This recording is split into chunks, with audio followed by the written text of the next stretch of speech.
جی بسم الله الرحمن الرحیم. تاسو ګورئ سواتلاین نیوز ډاټ کام. زه وحید خان نوبل تاسو سره حاضر یم. قدرمنو کتونکو، لږې شېبې مخکې دلته په ګوالرۍ چوک کې د دوو کسانو په منځ کې سوک سپېړې ګزار شوی و چې پکې یو کس چې دی نو هغه وفات شوی دی. د هغې هغه ورثه راغلي دي د ګوالرۍ د چوکۍ مخې ته خپل احتجاج ریکارډ کوي او د ګوالرۍ چوکۍ مخکې چې ده نو هغه یې بنده کړې ده. ډېر زیاته ګڼه ده. تاسو ته موږ په سواتلاین نیوز په شیشه ښایو او دواړه ماشومانو یو په دغه کې په دې روډ دغه کې په هوټل کې کار کوو، یو په دکان کې کار کوو چې کوم په داود شاه مارکیټ کې کار کوو. نو د هغې دا یو ویډیو مناظر تاسو ته موږ ښایو. ورسره تاسو ګورئ چې د پولیسو یو باري نفري چې ده نو هغه دلته تعینات شوې ده او خلکو د کنټرول لپاره. تاسو ګورئ چې ډي سي پي صاحب هم تاسو نظر کوئ. پولیس ډېر زیات کوآپریشن کوي د خلکو سره، خو په دې ځای کې بیا هم د پولیسو خلاف نارې والې کېږي او وایي چې موږ خلکو دا ګیله ده چې زموږ دغه چې دی دا قاتل چې دی نو هغه نه دی موندی شوی، موږ ته نه دی خوښ شوی. لیکن پولیس دا وایي چې موږ هغه دغه کړي دي، دا قاتل چې زموږ دی نو هغه د دوی قاتل چې کوم دی نو هغه موږ حراست کې اخیستی دی. نو کوم ورثه چې دي خپل لاش وایي چې تر هغه وخته پورې به موږ نه وړو تر څو پورې چې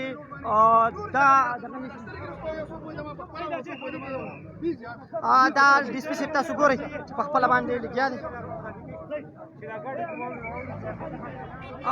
د پولیسو خلاف څه ناربازیانې هم لګولې شوي دي، هغه به تاسو ته موږ په تفصیلي راپورټ کې ښایو. لږ شېبې مخکې به تفصیلي راپورټ تاسو سره شریکوو، خو دا لایو مناظر تاسو ته ښایو چې خلک راغلي دي او احتجاج کوي. خپل ورثه چې دي نو هغه دا وایي چې موږ ته انصاف میلاو شي. هغه کوم ما تاسو ته ووایي چې تفصیلي کومه ویډیو چې ده نو هغه موږ تاسو سره لږه شېبې وروسته شریک کوو. باري نفري د پولیسو تاسو ګورئ چې دا تعینات شوې ده، خو لیکن بیا هم خلکو دا اعتراض کوي چې د پولیس د کار نه موږ مطمئن. تاسو ګورئ د یوې غنټې نه تقریبا چې روډ بند و، اوس د ټریفک فلو چې د پولیس چې کله رالو ډي سي پي صاحب په خپله باندې هم راغی، هغه واقعي ته ځان وقوع ته ځان نه ورسو.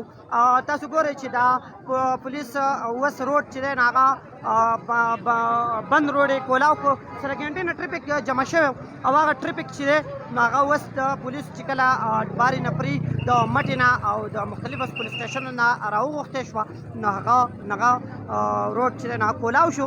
دا تاسو ګورئ چې دا ګوالرۍ پولیس سټیشن دی، د هغې مخې ته خلکو احتجاج کړی دی او په څه باندې شوی دی نو هغې دغه موږ تاسو ته ووي چې یو دوه ماشومانو چې د یو بل سره یې شر کړی و او هغه څوک سپېړې یا د چاړې یو ګزار باندې بل ماشوم لګېدلی دی او هغه وفات شوی دی. د هغې ورثه چې کوم د حکومت نه کومې غوښتنې کړي دي نو هغه به تاسو سره موږ په تفصیلي راپورټ کې د دې نه وروسته تفصیلي راپورټ به موږ پیش کوو نو د هغې کې به تاسو ته هغه ښایو. دا د یوې غنټې نه تقریبا چې دی نو دا روډ چې تاسو ګورئ چې دا بند دی.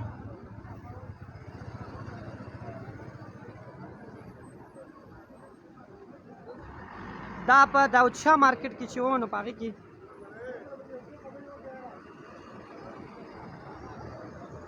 ډي سي پي صاحب په خپله باندې وختونه راغلی و، حالات یې کنټرول کړو، اوس په ښکته روان شو.